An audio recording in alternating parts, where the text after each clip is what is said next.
this is an iHeart podcast. Guaranteed human.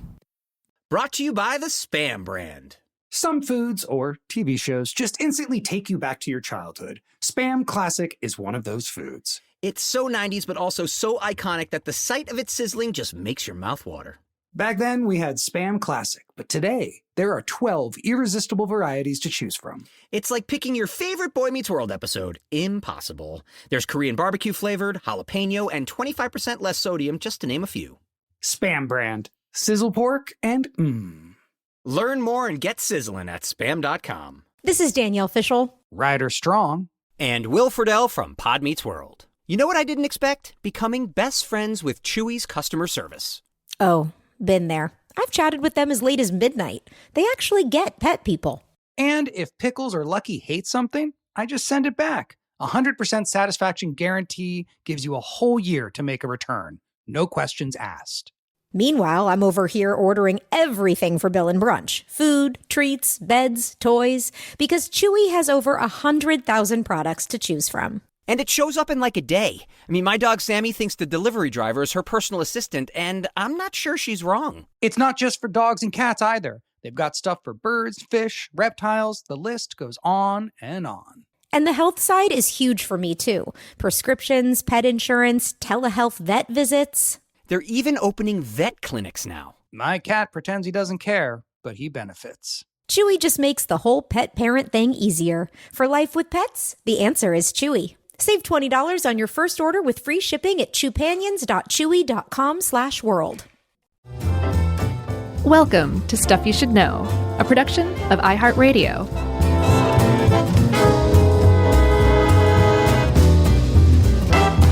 Hey, and welcome to the podcast. I'm Josh, and there's Chuck, and Jerry's here too, and this is Stuff You Should Know.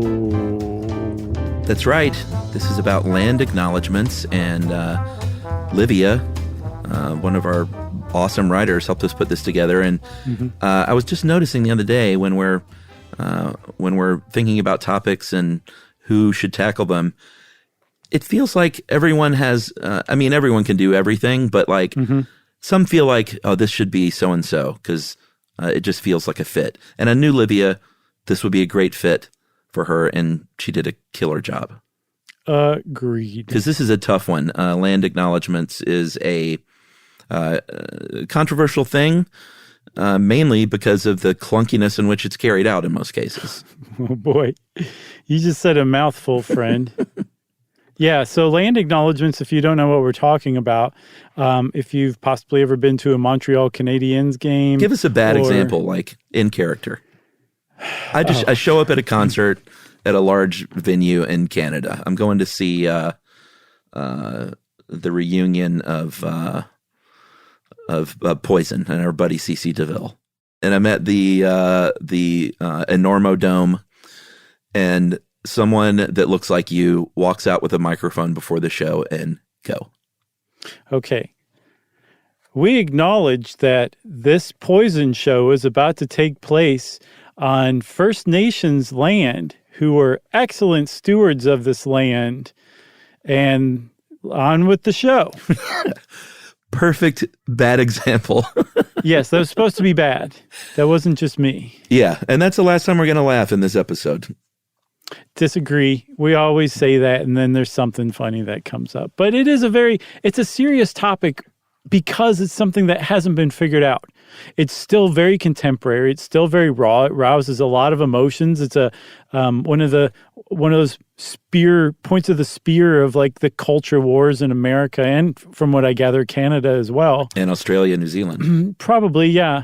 But the whole point of a land acknowledgement is to basically say like, hey, this land was probably stolen. It was probably taken from a broken treaty. The people who originally lived here were probably forced off the land. They're still in terrible shape in a lot of ways today compared to their white or black or Latinx or Asian counterparts in this country. And, you know, we should probably do something about that. At the very least, we should acknowledge it and like keep them from getting erased from history. And it's in its ideal form, that's what a land acknowledgement is.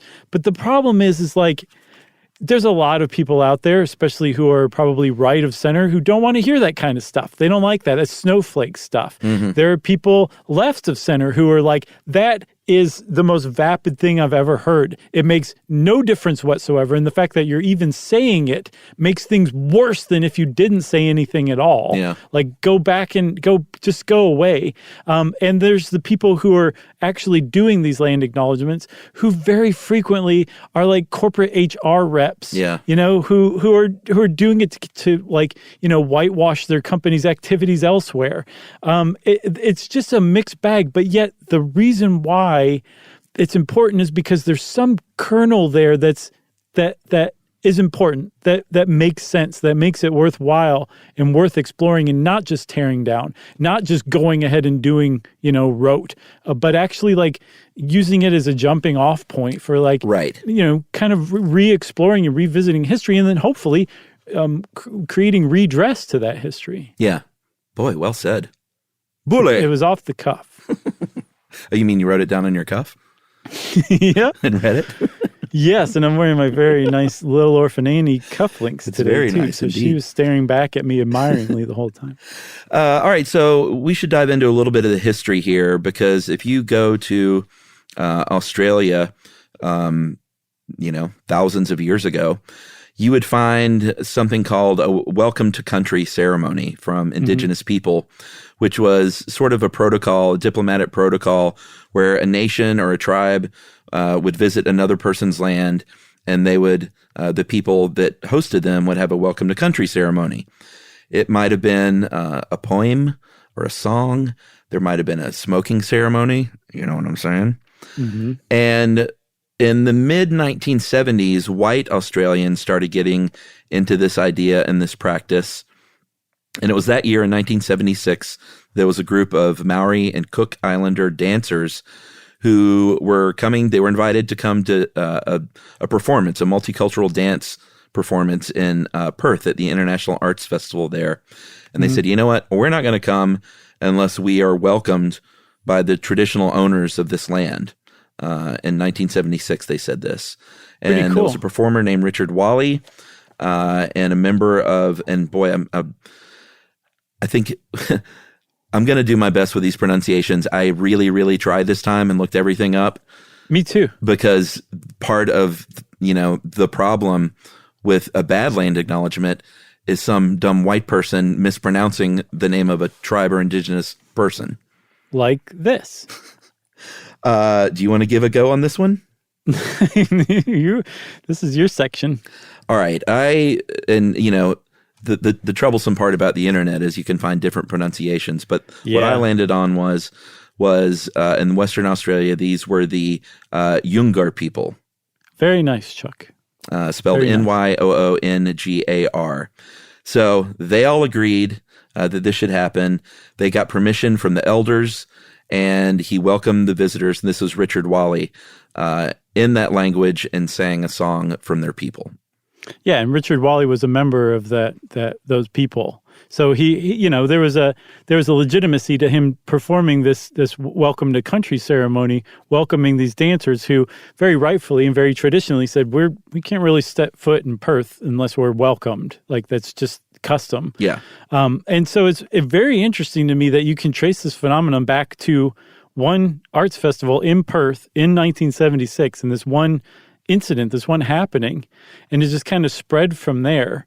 It didn't spread like wildfire or anything like that. It was pretty sedate. It was wrapped up in midnight oil stuff throughout the 80s, that kind of radical politics, I guess you could say, to where probably people on the furthest left were the ones who were carrying out welcome to country ceremonies or having those performed at their events. And then in the 90s, Australia really started to kind of self-reflect at its history of its treatment of Aboriginal Australians. And one of the things that kind of came out of that self-reflection was this idea that welcome to country ceremonies were a really great way of honoring this heritage and kind of bringing Aboriginal culture back into Australian society, where it had been so, zealously pushed out for so long. Yeah, and this sort of morphed over, I guess, between the 70s and the 90s in Australia, to where the welcome to country was in some cases replaced by a land acknowledgement or an acknowledgement of country, which would, and this was in the beginning days, would be a short speech. Like we said, it would recognize the traditional landowners that were local. And in the 80s and 90s, it was sometimes an indigenous person doing this, sometimes a non-indigenous person doing this. And eventually the National Indigenous Australians Agency came up with basically some guidelines, right? Yeah, they basically said like that whole welcome to country thing, like do not do that unless you're an indigenous person. And if you're an indigenous person, you should only be doing it if it's, your people's land that this event is being held on. If you're non-indigenous or you're indigenous but not a member of the land, what you'd be doing is an acknowledgement of country, which is just basically like what you would call a land acknowledgement today, where you don't have to be indigenous. You're just basically acknowledging that the land was originally owned, inhabited, trod upon, used, cared for by an indigenous group. Or if you want to really just kind of, myth the whole thing, just say indigenous people in general. Right. And Canada is where it took off in North America first. And this is not that long ago. This was about, 7 years ago in 2015. Canada's Truth and Reconciliation Commission released a big report that year, basically addressing the residential schools and the removal, and we should do a episode about this for sure, the removal of indigenous children from their families, and basically said this was a cultural genocide. And this is when Justin Trudeau was coming into office, and he was really big on, and during the campaign for sure, on reconciliation with indigenous people as a big part of his platform and something he wanted to get accomplished in office. Yeah. And so just like in Australia, the idea of land acknowledgements seemed to be a really good low-hanging fruit as far as kind of reintroducing the presence of Indigenous First Nation people into Canadian society, and not ignoring them, not erasing them from history, actually, acknowledging them in the past that took place here or there in Canada. But the thing is it also kind of underscores just how easy it is, which can be problematic, as we'll see too. Yeah, for sure. It spread from Canada to the U.S. It trickled down south in the late 2000 teens. Is that how you would say that? Sure.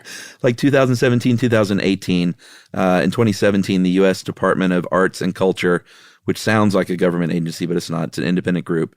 They published a guide to land acknowledgements for the United States. The group's founder, Adam Horowitz, came out and said that it was downloaded more than 7,000 times.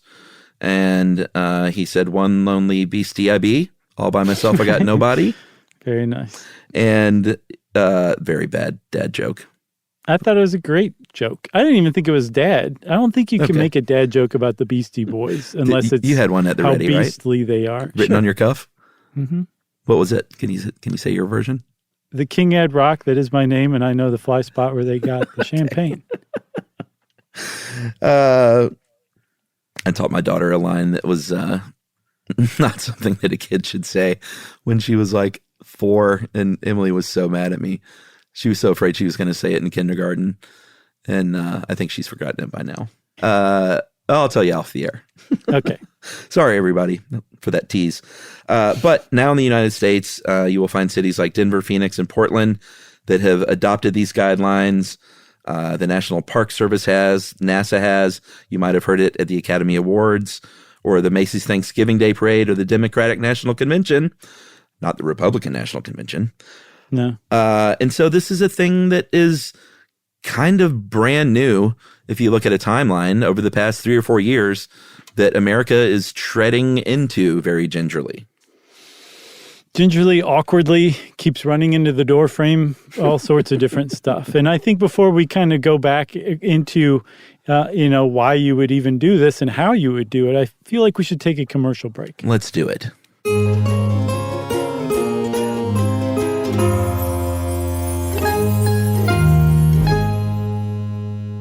This is Danielle Fishel. Ryder Strong. And Will Friedle from Pod Meets World. Let's talk Chewy. Yes. For starters, they've got over 100,000 products. Food, treats, toys, beds. And as a dog and a cat mom, I can go to Chewy for literally anything I need, and it ships fast. And Chewy's customer service is unreal. Day or night, they're ready to help. You know what else I love? They handle prescriptions, pet insurance, telehealth, vet visits, and they're rolling out vet clinics across the country. For life with pets, the answer is Chewy. Save $20 on your first order with free shipping at chewpanions.chewy.com/world. Joy is essential, and it's also elusive. You can't order it, you can't borrow it, or simply hope it into life. But now, there's a new and exciting way to start your journey toward a more joyful existence. Joy 101. It's a new podcast hosted by me, Hoda Kotb. Together, guys, we'll have meaningful conversations with the world's most fascinating people. Entertainment legends, sports icons, wellness experts, and everyday people will share how they find, allow, and experience joy. And I'll offer some of my own tips and takes on seeking a more balanced and harmonious life. If you're craving inspiration, support, and useful tools to maximize your joy, tune into these candid, uplifting, and moving on-air chats. Joy after a breakup, joy as an empty nester, joy after a loss, joy as a caretaker. This new podcast will speak to you. Listen to Joy 101 on the iHeartRadio app, Apple Podcasts, or wherever you get your podcasts. Things are getting eerie this week on Snafu with Ed Helms. My Favorite Murder hosts Karen Kilgariff and Georgia Hardstark join me for the unsolved kidnapping of William Morgan. It's a great true crime story filled with secret society intrigue and murder. Freemason files. Karen, you just birthed a conspiracy, and I'm here for it. Yay. Listen to Snafu on the iHeartRadio app, Apple Podcasts, or wherever you get your podcasts. You can hear it, true, but now see it. Crime Stories now available with video episodes, free in the iHeart app.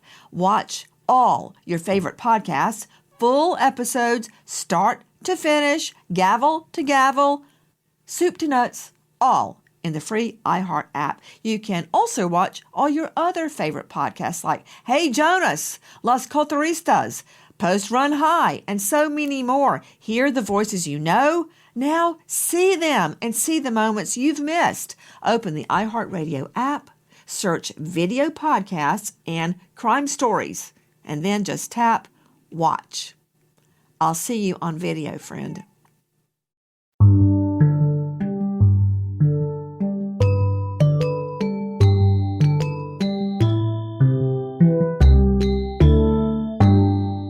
So there are a number of reasons to use a land acknowledgement. And again, this is usually what opens your meeting, your conference.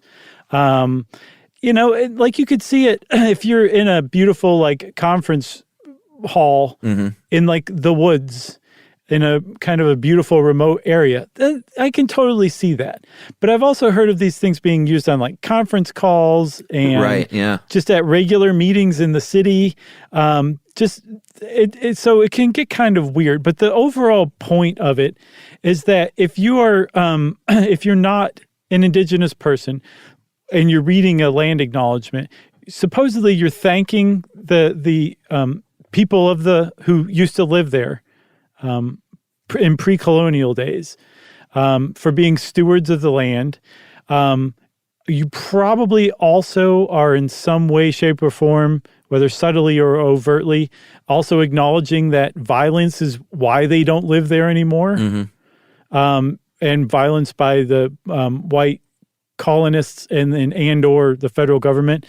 And then also, if you really want to make your land acknowledgement pop, you can say, and this is how we can build connections to these people who have been harmed and are still harmed. And it can get even more nuanced and deeper than that.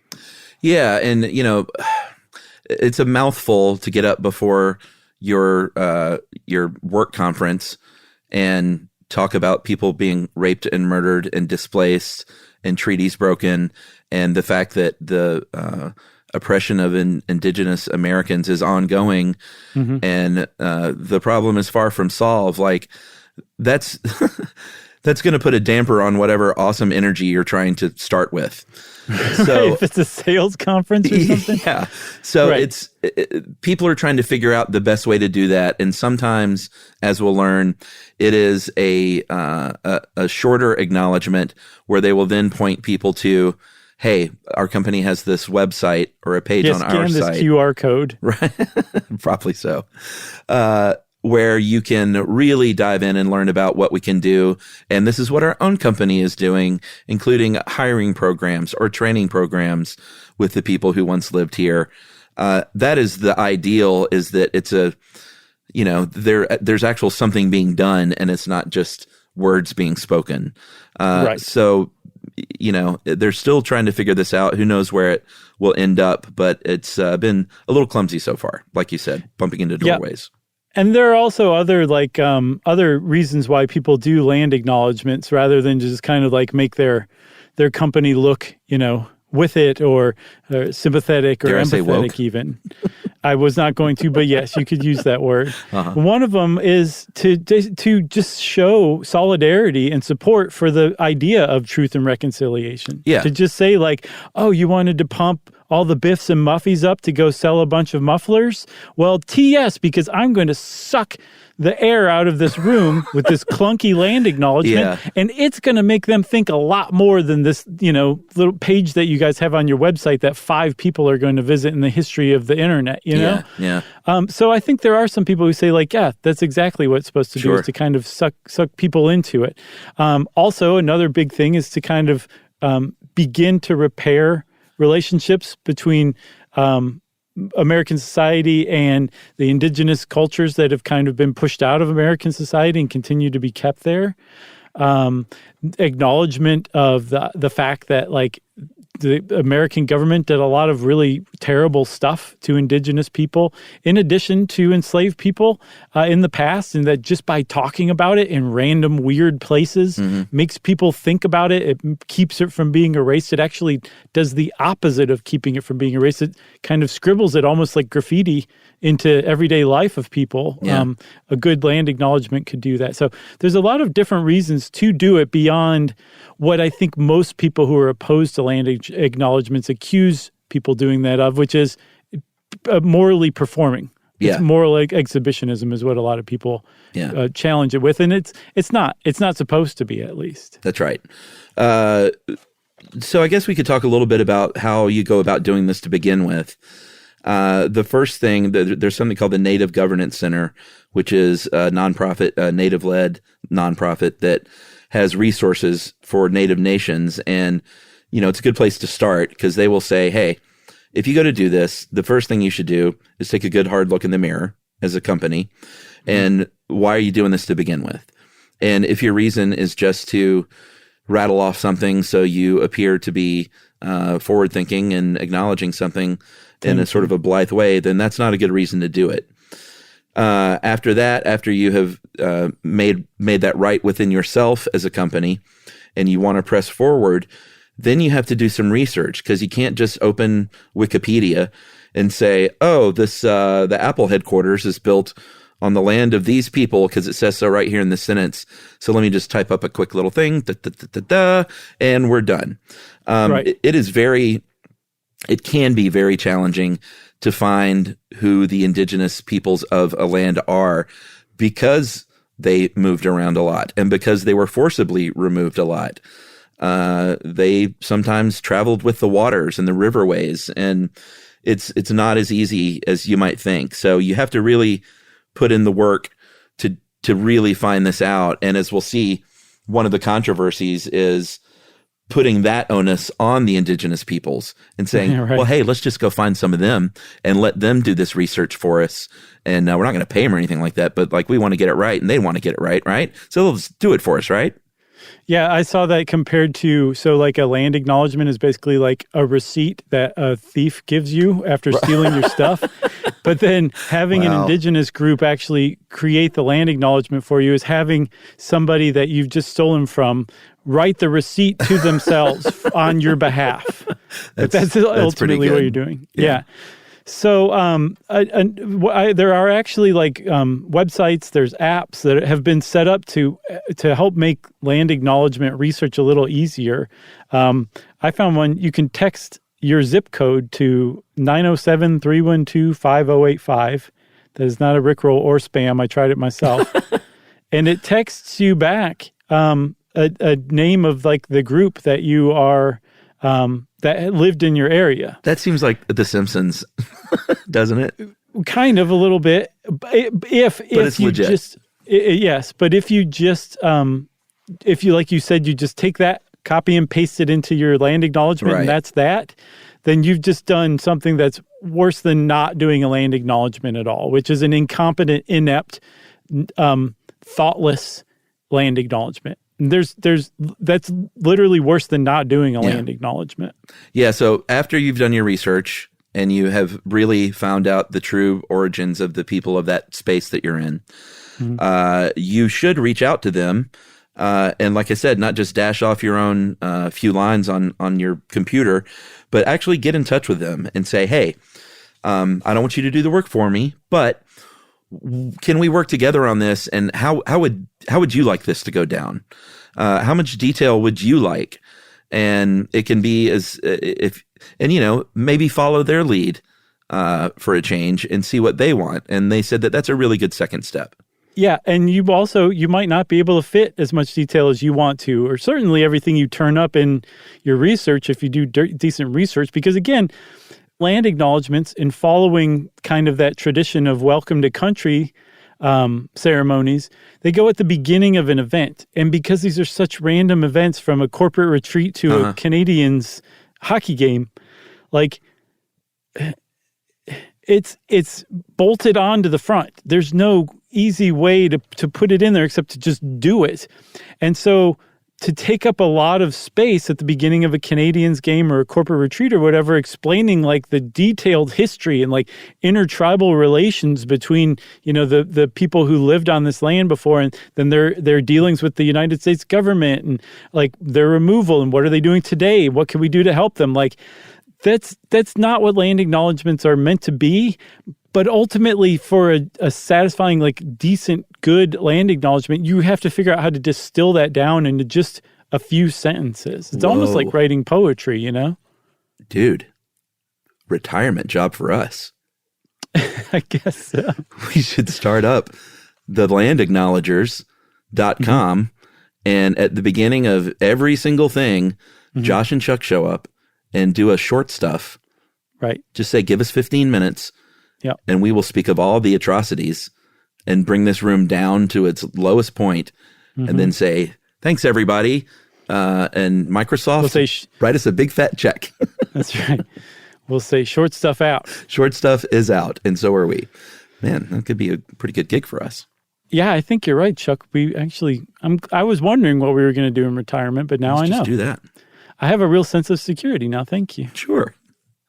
So one of the things you're probably going to run into, though, too, Chuck, is you were saying like it's not as straightforward as, oh, this is the people who used to live here, I'm just going to copy and paste. You have to do some research. And when you're doing research, you're going to find out that there might be like more than one group that claims land to this. So that kind of opens up a whole kettle of worms, too, while you're making this, because the whole point of this is to acknowledge the people whose land this was. And if you suddenly have two groups who are saying, this is my land, no, this is my land, you're a non-Indigenous person about to step in to kick your event off right, to step into hundreds of years old hornet's nest. You really have to be careful. If you're going to do this right, you need to understand a lot more than what it takes to just write a few sentences. Again, I just really wanted to hit that point. Yeah, and it can go beyond just land acknowledgement. There's also something called land and labor acknowledgement, where if you do your research, you might find, all right, there were the indigenous peoples that lived here, but then this very town, this very city was sort of built on the backs of enslaved Africans, And that's the only reason why this place is a place now. So let's include that. The University of Chicago's Land and Labor Acknowledgement mentions the 4 native nations that were forcibly removed in what is Chicago and what is now Chicago, and that the university was built on land donated by a man named Stephen A. Douglas, whose fortune was the product of enslaved Africans. So, once you open this can of worms, it's pretty clear that there is a lot of acknowledgement to go around. Yeah. And usually it's institutional. I mean, like you could trace the history of any plot of land and find all sorts of horrific things that individuals have done to other individuals. But it's usually, ultimately you're tracing like institutional violence against groups is the point of land acknowledgement or labor acknowledgements. Right. What's sad is if you start scratching beneath the surface of the history of any city, Chuck, you find that virtually none of them were built on rock and roll. It was way darker than that in every case. Basically. I don't know what Jefferson Starship was talking about. They were just lying. Yeah, flat out lying. Yep. Makes me really second guess the whole White Rabbit thing too. Although that was Jefferson Airplane, but you know what I mean. I know what you mean. Sure. I know what you mean. I'm hip. I'm fly. Because you just made a "We Built the City on Rock and Roll" reference. That's right. The worst song in the history of music. Oh, I don't know about that. Oh, come on. You don't like that song. Oh, sure I do. I'm not like... Guilty pleasure? It's not like my favorite song. I don't have it on my phone or anything, but if it's on, I will... There's a 70% chance I won't turn it. You know what guilty pleasure song I've been rocking this week? What? Which is a great song, and I shouldn't even call it a guilty pleasure, but The Sign by Ace of Base. Oh, yeah. All of their work was really good. It's such a great song, and my daughter loves it now. And when you have a kid who loves something, they're like, I want to listen to it 4 times on the way to school. So I've been singing The Sign for 2 weeks straight. That's great. In my head. It's pretty great. That is good. Really Are you good wearing song. like a little black ribbon choker now? No, but I'm unashamed about my love of Ace of Base. Those are some good tunes. As you should be. Guilty schmilty, I'll tell you something as far as guilty pleasures go that I'm pretty happy with. I watched the Betty Broderick story starring Meredith Baxter Birney from like 1992. Who's Betty Broderick? You remember that? She was a woman who was divorced by her husband and did not take that very well and kind of went off the rails, culminating in her going and sneaking into her ex-husband and his new wife's bedroom at night and murdering them both with a gun.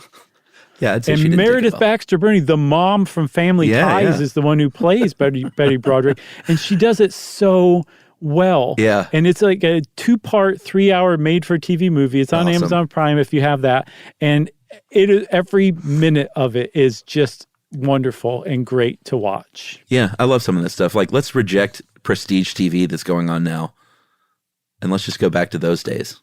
I say we just include all the good stuff. Also, one more thing while we're not talking about anything about land acknowledgements for a minute.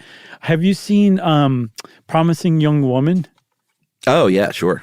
I saw that was a really good movie. It was great. I had no idea, but I would highly recommend that as well. Yeah, it was awesome. So before we talk about criticisms, which we'll get to last, we should talk a little bit about the ideal, which is that it doesn't just stop there on stage with an acknowledgement before you kick off the Muffler Sales Conference. There are ways that you can actually take action to make things better for Indigenous people because they're still suffering today in a lot of cases. It might be political causes that are championed by Native Americans. It might be universities offering free tuition for Indigenous, I was about to say kids, but people of all ages, I guess. Mm-hmm. I mentioned hiring programs by those very corporations that now sit on that land. Those are all some great things that companies can do to take action. Yeah, and you as a person, as an individual, if there's things that you want to do, you can show up to Native American rallies just to show support. You can, there's a movement in Seattle called Real Rent Duwamish, which says, hey, if you live in the Seattle area, you should pay rent to the Duwamish tribe because this is originally their land. Yeah. And the reason why there's so much to do is because Native Americans in the United States have lived in this limbo world just kept out of American society for so long. And unlike Canada, unlike Australia, the United States has not engaged in anything even approaching a truth and reconciliation or any kind of deep reflection about the history and the historical treatment of Native Americans in America. And so this still continues. And so like a Native American is likelier to live in poverty more than any other group in America.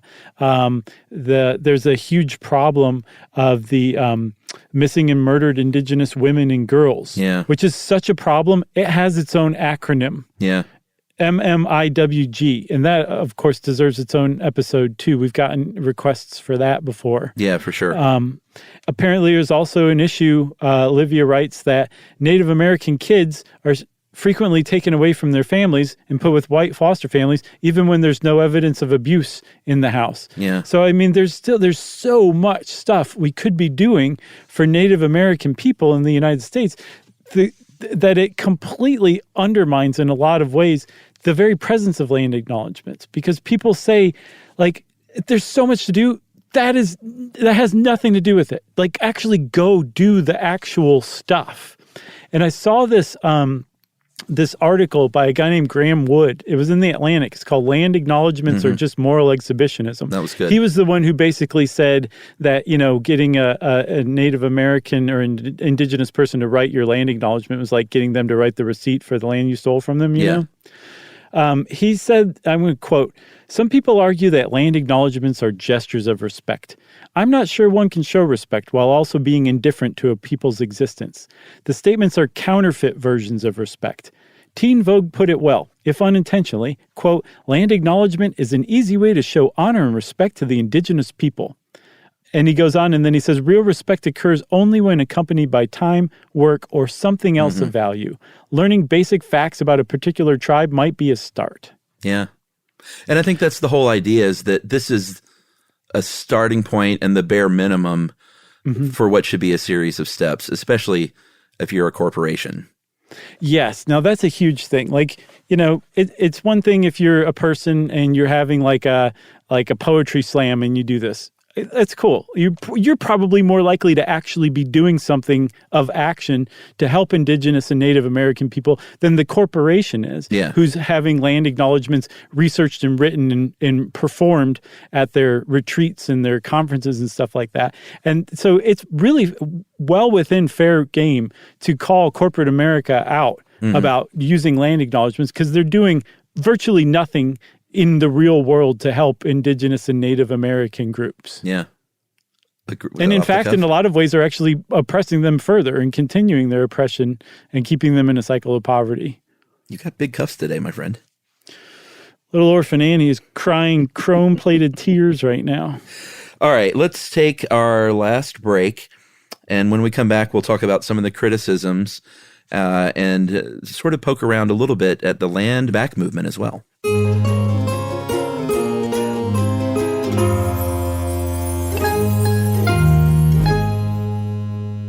This is Danielle Fishel. Ryder Strong. And Will Friedle from Pod Meets World. You know what I didn't expect? Becoming best friends with Chewy's customer service. Oh, been there. I've chatted with them as late as midnight. They actually get pet people. And if Pickles or Lucky hate something, I just send it back. 100% satisfaction guarantee gives you a whole year to make a return. No questions asked.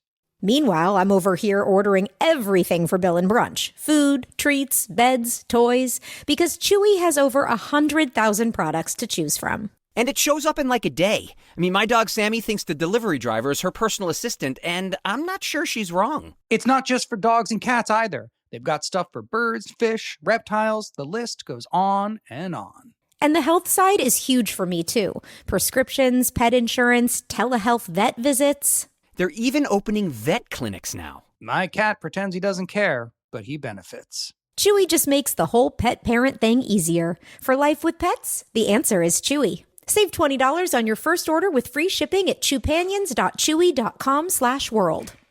Joy is essential, and it's also elusive. You can't order it, you can't borrow it, or simply hope it into life. But now, There's a new and exciting way to start your journey toward a more joyful existence. Joy 101. It's a new podcast hosted by me, Hoda Kotb. Together, guys, we'll have meaningful conversations with the world's most fascinating people. Entertainment legends, sports icons, wellness experts, and everyday people will share how they find, allow, and experience joy. And I'll offer some of my own tips and takes on seeking a more balanced and harmonious life. If you're craving inspiration, support, and useful tools to maximize your joy, tune into these candid, uplifting, and moving on-air chats. Joy after a breakup, joy as an empty nester, joy after a loss, joy as a caretaker. This new podcast will speak to you. Listen to Joy 101 on the iHeartRadio app, Apple Podcasts, or wherever you get your podcasts.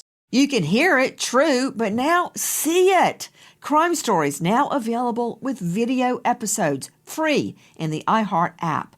Watch all your favorite podcasts, full episodes, start to finish, gavel to gavel, soup to nuts, all in the free iHeart app. You can also watch all your other favorite podcasts like Hey Jonas, Las Coteristas, Post Run High, and so many more. Hear the voices you know. Now see them and see the moments you've missed.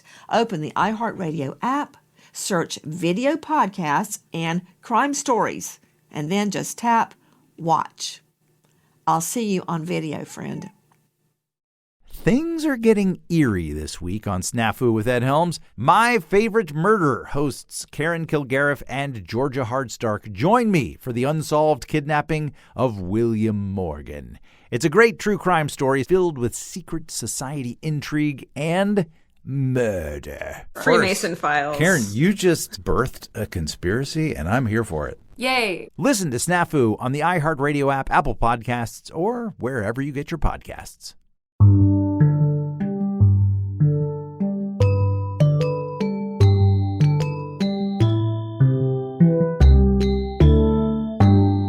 All right. If we're going to talk criticisms of land acknowledgements, we already talked about sort of a lot about the criticisms of, how they're done poorly for people that support them. But there are people that don't support doing them at all.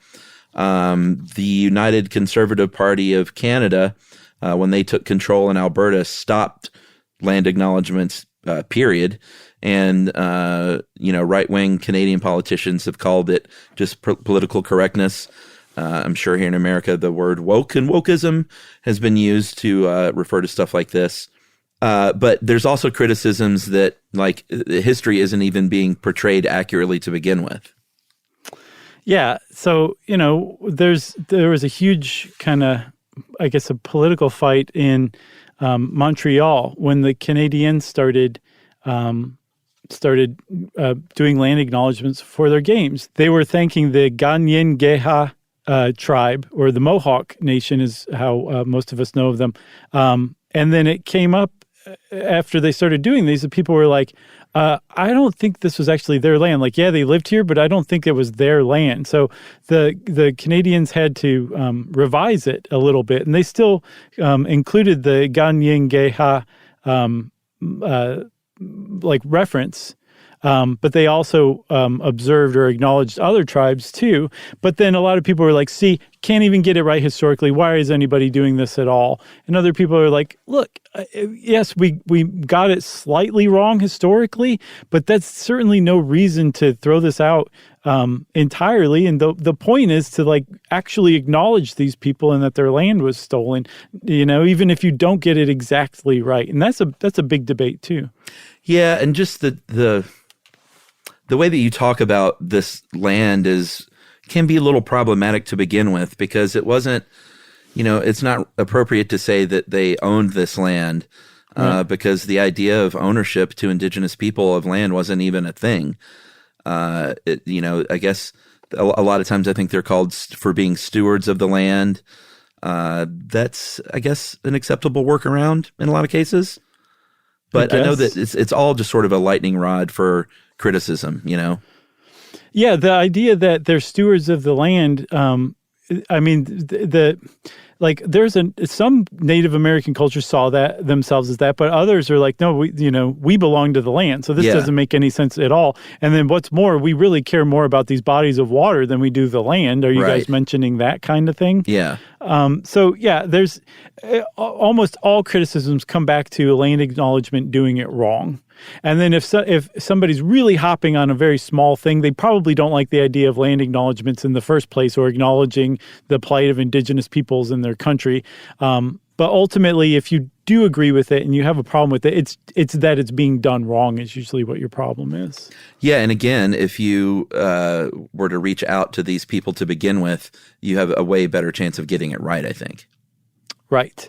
The other thing is that if you're not actually saying, if you're just saying we acknowledge that this land used to be inhabited and cared for by indigenous peoples who lived here, and that's it. There's almost like a unspoken and thanks to them for that. Right.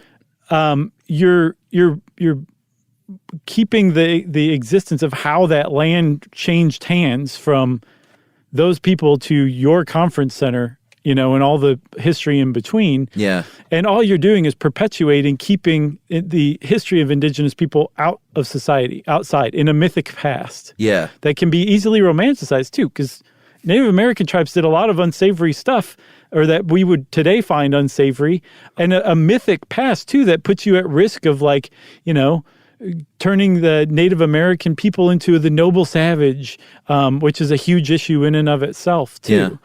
Yeah. But again, it comes back to just doing it right, doing your research, doing it right, and then fitting it into a comprehensive but concise land acknowledgement. Yeah, for sure. And all of this, I mentioned the land back movement. This is a different topic, but I think we can sort of cover the broad strokes here at the end. The idea of giving land back to these people, it sounds crazy. Like, how would we even do that? But it has happened a little bit here and there, which may surprise some of you. The land back movement in the Black Hills, which here in the United States, where the Mount Rushmore monument is located, was a sacred Lakota site. And in 1980, the Supreme Court of the United States said, you know what, this land was stolen, and it violated the Fort Laramie Treaty of 1868. So why don't we settle this with money and offer some financial compensation as a settlement? And the Lakota tribe said, no, we don't want that. And they are still to this day pushing for the return of the Black Hills land.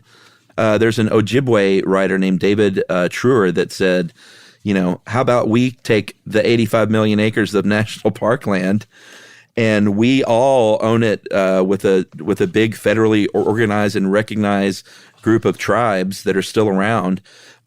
Give that back to us, and you can still come here, but we can hunt on it and we can farm on it. And a little bit of that is happening. Some parts of the national park or national forest, they have allowed some hunting for indigenous peoples and some farming, which is going on. But he's like, why don't you just give it all to us? Yeah. And you can still come visit, but that would be a nice start. You could still come visit for sure. They've also found that it's a really good way of preserving forests as well. Like we kind of talked about it in the national parks episode, where the Forest Service is like, oh, we don't have any idea what we're doing wrong here. Maybe we should ask the Native American tribes who used to live here, who manage this land, to kind of give us some pointers. And they found that land back actually helps, like, restore forests and ecosystems that are proving to be problematic because we don't really quite know how to make them work correctly or allow them to work correctly. Yeah, they did it in Minnesota just a couple of years ago in 2020. They transferred almost 12,000 acres of Forest Service land to a federal trust for the Leech Lake Band of Ojibwe. So it's happened here and there. It's Livy also points out that it's happened with individuals. There are a few cases of just landowners in the United States that said, here, have this 2 or 3 acres. I mean, it hasn't been like thousands of acres yet at this point. But the fact that individual citizens of the United States are giving land back to indigenous peoples I think it's pretty cool. It's a good start. Agreed. That's certainly putting your money where your mouth is and not just reading a land acknowledgement, you know? Yeah, or like you said, paying actual rent. That's putting your money where your mouth is. You got anything else about land acknowledgments? I got nothing else. I hope we did a good job. You know, we mentioned doing this one, and we got a bunch of emails from people that said, really helpful emails that said, hey, just wade into this carefully. I think they thought, and they don't know us. Of course, we're going to do a good job, but they thought that we might just be like, hey, reading a thing is great, and that kind of solves all the problems. Yeah. Not true. And we would dust our hands off as we walked away from the mics. No, not at all. If you want to know more about land acknowledgements, go to a Montreal Canadiens game, a Microsoft retreat, or just go onto the internet and start doing some research yourself. It's pretty interesting stuff, and it's, like Chuck said, a good place to start. And since I said a good place to start, that means it's time for listener mail. That's right. And before I read a listener mail, and we were recommending TV shows and movies, since this is appropriate, I got to recommend the great TV show from last year, Reservation Dogs. I think I mentioned it once on the show, but it is fantastic, and it explores the lives of these teenagers in rural Oklahoma, indigenous teenagers, and it is. I think Taika Waititi is the executive producer, but the show is written and directed and crewed up mainly by indigenous peoples, and it is a great show. It is very funny, very moving, very heartwarming. I love it. I love it. Can't wait for season 2. Very nice. All right, listener mail. What should I do here? How about the Slopey Pub? Okay. And what we have here is a listener that very much accurately named the Slopey Pub that I went to in Manchester. And while I'm doing that, I believe someone found the one in Ireland for you, correct? Yeah, the Brazen Head down by the Guinness factory. It's amazing. That's right. And do you know who sent that to you? Can you find that while I read this? Yes. All right, so I'm going to read this. Hey, guys, just finished listening to the episode on pubs. It was great. I think you mentioned the Sloping Pub on a previous episode. And being from Manchester, I immediately knew what you were referring to. I think the pub in question is the Marble Arch, which is just on the outskirts of the city center. It's a great place that's run by a small brewery, and wow, is that floor confusing if you've had a few. Keep up the great work. I've been listening for 5 years. Can't get enough, especially with subjects like these that have local relevance. And I looked it up. He sent a couple of pictures. It was for sure the Marble Arch, and it is not in the city center where all the other kind of hangout pubs and bars are. I was on a walk, and I stumbled upon it, and if you're ever in Manchester, go check it out because it's great. And that is from Hugh. Nice. And also, we want to say thank you very much to Susie from Dublin, or at the very least used to work in Dublin, who correctly named the Brazen Head for me. So thanks, Susie and Hugh. Awesome. I knew they would come through. Yeah, we'll come through thanks to Susie and Hugh. If you want to be like Susie and or Hugh, you can get in touch with us via email to stuffpodcast@iheartradio.com. Stuff You Should Know is a production of iHeartRadio. For more podcasts from iHeartRadio, visit the iHeartRadio app, Apple Podcasts, or wherever you listen to your favorite shows.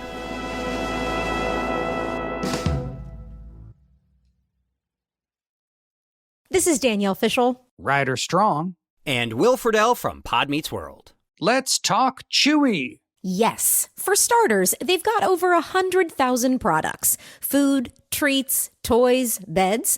And as a dog and a cat mom, I can go to Chewy for literally anything I need, and it ships fast. And Chewy's customer service is unreal. Day or night, they're ready to help. You know what else I love? They handle prescriptions, pet insurance, telehealth, vet visits, and they're rolling out vet clinics across the country. For life with pets, the answer is Chewy. Save $20 on your first order with free shipping at chewpanions.chewy.com/world. Joy is essential, and it's also elusive. But now, there's a new and exciting way to start your journey toward a more joyful existence.